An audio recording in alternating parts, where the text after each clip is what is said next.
Cuéntame a Cumaná, la crónica amena, sencilla, pero verdadera, que recoge los hechos y sucesos que dieron historia a una ciudad que como Cumaná se apresta a celebrar el 27 de noviembre de 2015 sus 500 años de fundada. Cuéntame a Cumaná, preparando el camino hacia sus 500 años.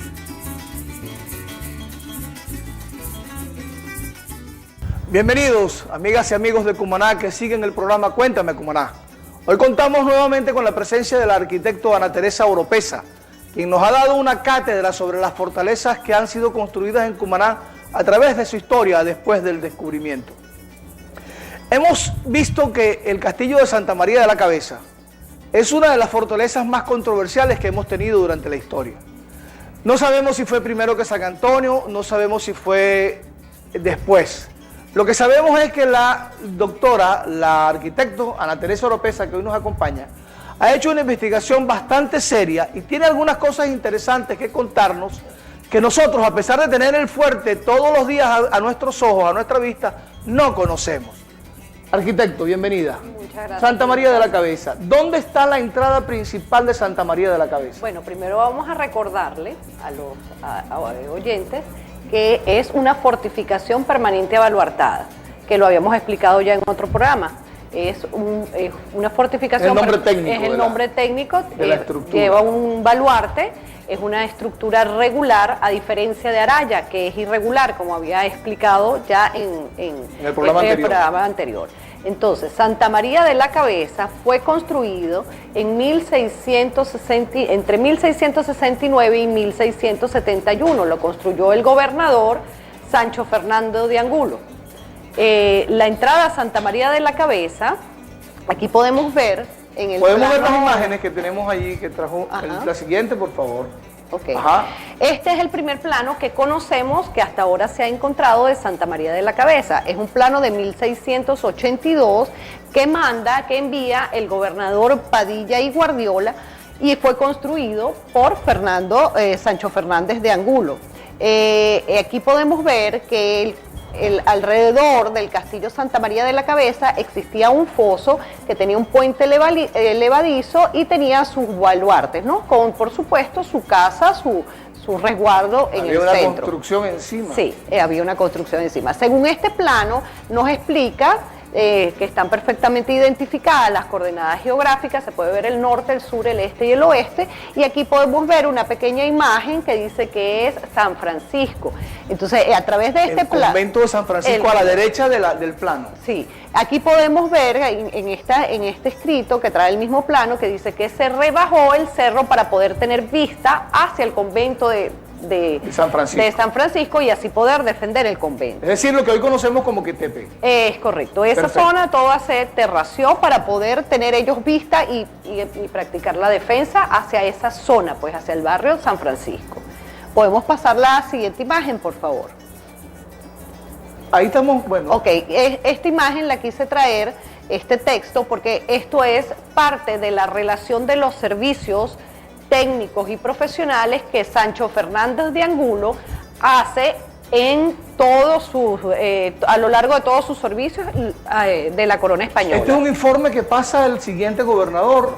No, es una relación de servicio. Una relación de servicio, él tiene que probar su limpieza de sangre. Su honestidad. Su honestidad, y además de eso tiene que hablar sobre todas las obras que él ha hecho. Pero, a lo largo si me permite leerlo, hizo a su costa, en la parte más a propósito, en medio de la ciudad, una fuerza real nombrada Santa María de la Cabeza, está escrito en castellano antiguo, que dejó perfectamente acabada con almacenes de pólvora y bastimentos, alojamientos de soldados, cuerpo de guardia, plaza de armas, puertas dobles y garitas en cada baluarte. Es decir, que lo que vemos hoy es una base solamente de lo que había allí. Es correcto, es la base porque el foso está tapado y el puente levadizo, por supuesto, se perdió.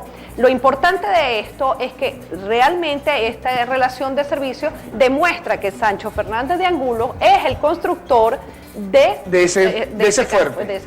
Recordemos también que en la fortaleza de Santa María estaba la residencia del gobernador y las cajas reales. Sí, hay una discusión con respecto a que el hecho de que esa gobernación tuviera jurisdicción sobre todo lo que era la provincia de la Nueva Andalucía primero y después sobre la provincia de Cumaná, que iba desde donde rompe la ola al frente en el estado Sucre hasta la Guayana. Entonces decían que era porque era la cabeza de la provincia. ¿Existe alguna razón para creer que esa Santa María de la Cabeza se trata de otra cosa? Bueno, fíjate, las investigaciones que yo he hecho, a mí siempre me pareció extraño el nombre, pues Santa María de la Cabeza. Yo estuve investigando. Decían que era porque era la cabeza de la provincia. Es correcto. Como la cabeza de Normalmente siempre le ponían a las fortalezas, inclusive a los pueblos de Misiones, le colocaban el nombre de un santo y un nombre indígena, un nombre de la zona, por lo menos San Antonio.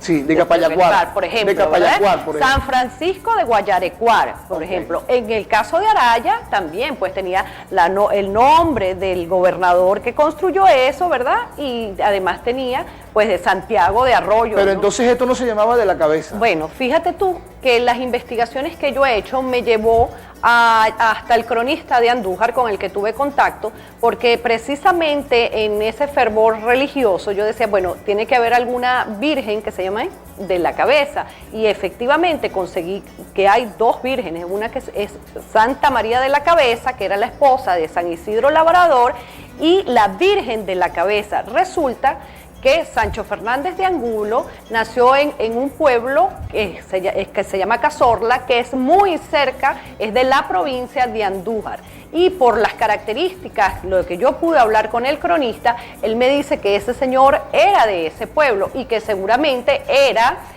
creyente de la Virgen de la Cabeza, y por eso le había puesto al castillo Santa María de la Cabeza. Inclusive ellos tienen una página que se llama Andújar Peregrina, y me pidieron cierta información sobre el castillo que yo se la facilité y ellos la colocaron allí. Entonces, bueno, él me decía que para él tenía relación el nombre de Santa María de la Cabeza precisamente por el lugar donde había nacido el gobernador. Entonces, bueno, feliz coincidencia para los que sostienen la otra posición, de que Cumaná era la cabeza de la provincia y de que el constructor de ese fuerte pertenecía o nació en una ciudad donde son devotos de una virgen llamada Santa María de la Cabeza. Sí. Vamos a dejar hasta aquí este programa por hoy, porque mañana vamos a explicar sobre algunos otros aspectos: dónde estaba la entrada, cuándo dejó de ser la casa del gobernador, y algunos otros elementos que nos interesan que nuestro público conozcan en este programa. Muchísimas gracias por su presencia. Hasta mañana. Gracias. Cuéntame a Cumaná, la crónica amena, sencilla, pero verdadera, que recoge los hechos y sucesos que dieron historia a una ciudad que, como Cumaná, se apresta a celebrar el 27 de noviembre de 2015 sus 500 años de fundada. Cuéntame a Cumaná, preparando el camino hacia sus 500 años.